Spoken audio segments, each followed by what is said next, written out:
श्रीराम. साधक हो, सध्या आपण सद्गुरू श्री ब्रह्मचैतन्य गोंदवलेकर महाराज यांचे शिष्य परमपूज्य श्री बापूसाहेब मराठे लिखित श्री महाराजांनी बाबांना असे घडविले या आठवणी स्वरूपातील पुस्तकाचा आस्वाद घेत आहोत.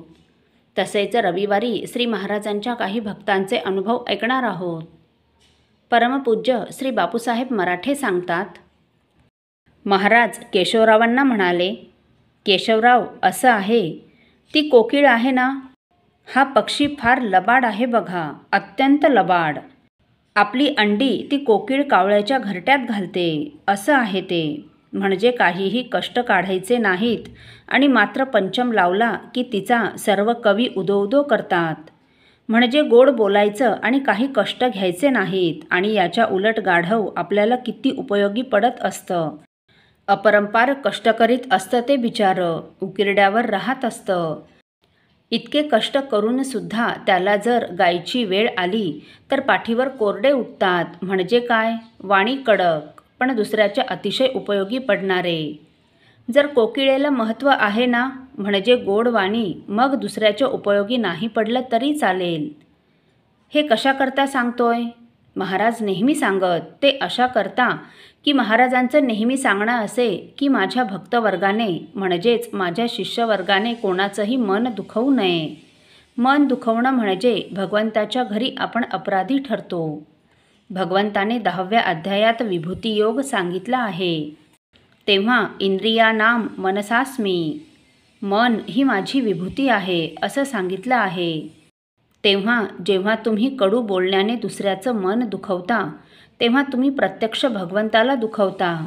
असं होत असल्यामुळे ते भयंकर पाप ठरतं. तेव्हा वाटेल ते झालं तरी तुम्ही कोणाचेही मन दुखवू नका असा त्यांचा फार आग्रह असायचा.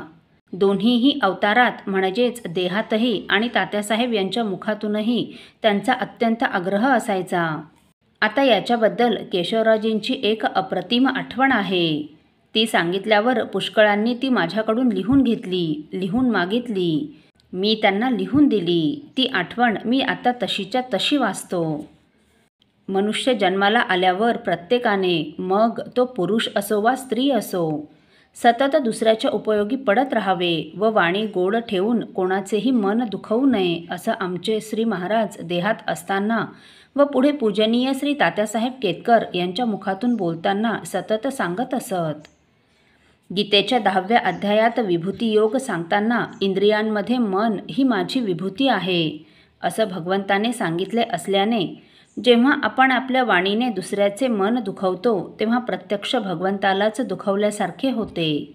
म्हणून दुसऱ्याचे मन दुखवले जाणार नाही याबद्दल प्रत्येकाने जागरूक राहिले पाहिजे व वाणी गोड ठेवल्याने ते साधते असे ते वारंवार म्हणत. यास अनुसरून श्री महाराजांचे शिष्य पूज्य केशवरावजी बेलसरे महाराजांना नम्रतापूर्वक म्हणाले की महाराज, माझा स्वभाव जात्याच रागीट व तापट असल्याने माझे बोलणे जरा कडक आहे. मुखात गोडवाणी असणे हे एक ईश्वरी वरदान आहे. ते आपल्यामध्ये अपरंपार आहे. ते सर्व संतांमध्ये अपरंपार असते. ते माझ्यामध्ये नसल्याने माझा हेतू नसूनसुद्धा माझ्या स्पष्ट व कडक बोलण्याने कधीकधी दुसऱ्याचे मन दुखविले जाते.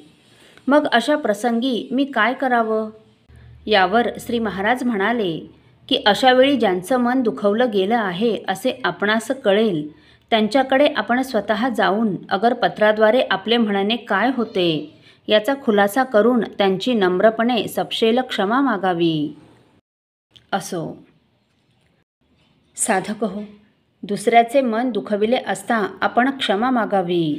ही श्रींनी केलेली आज्ञा परमपूज्य श्री बाबा बेलसरे यांनी कशी तंतोतंत पाळली हे आपण पुढील भागात ऐकणार आहोत. श्रीराम समर्थ.